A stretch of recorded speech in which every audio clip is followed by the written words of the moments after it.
I just want to welcome all of you to this dissemination workshop. So all this effort is basically to contribute to implementation of Malawi's food systems synthesis report and also the food systems strategy and the investment plan.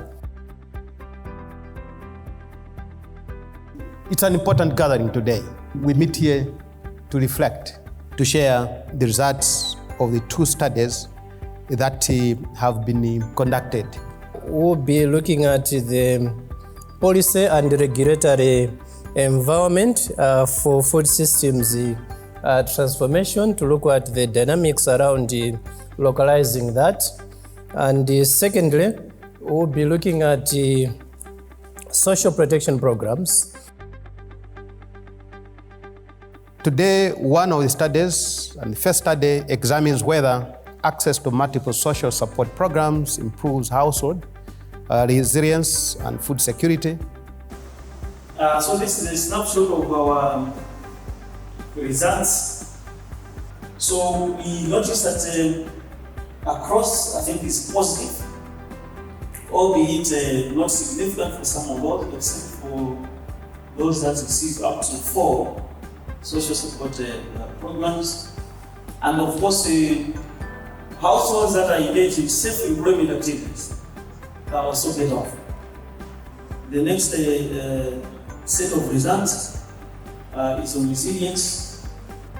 So if we focus, for example, on the first column, which is 1, less resilient, the signs are negative, and for most of those are significant. So what this believes that as the number of social support programs increase, or if you are engaged in self-employment activities, or if you are educated, you are less likely to be less resilient. So what we are saying that the probability increases with the number of social support programs that households are receiving, and it decreases in terms of that household being less resilient. So I noticed that Affordable Inputs Program, as the percentage of beneficiaries is going down, the free distribution of maize is going up.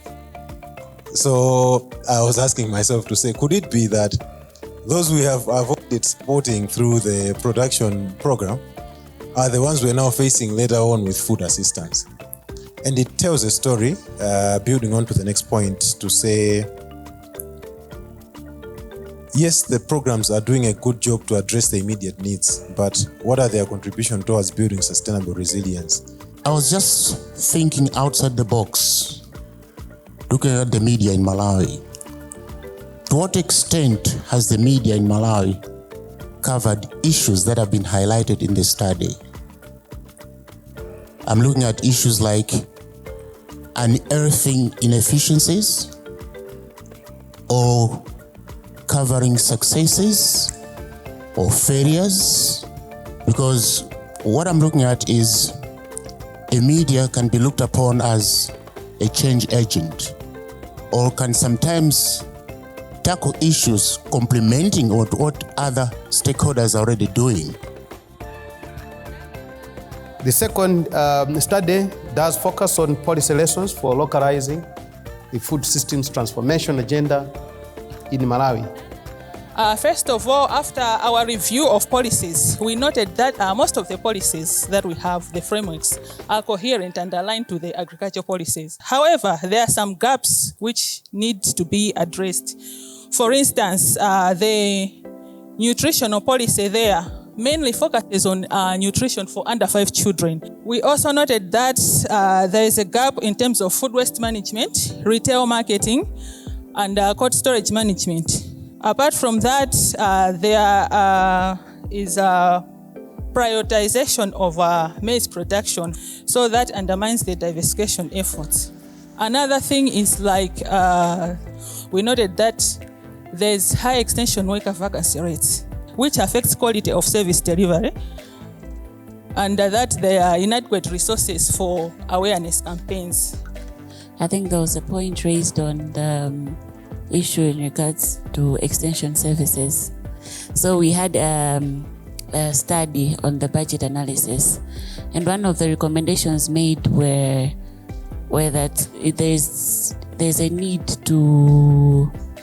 for the government to allocate more resources towards extension services. If you look at the issues of FISIP, I'm sure if private sector was involved from the designing point, by now they should have graduated, because we see the need for the FISIP, but we don't see where it is fused with reality on the ground, or survival of those that are not targeted versus those that are targeted. It should be noted that true, as a country, we were, I think, distorting the food system by focusing only on the maize. But suffice to say that during the sub-step programming some years back, we had the sorghum in the subsidy programming. So I think here, as a country, we saw to it that some of the policies be renamed to national policies, meaning that they are inclusive of the private sector. We cannot overemphasize, I think, the importance of studies, research to inform one policy in the sector, but also to inform even the programming aspects. And so I think this work that is being done by colleagues from MwAPATA with support from GIZ is really commendable.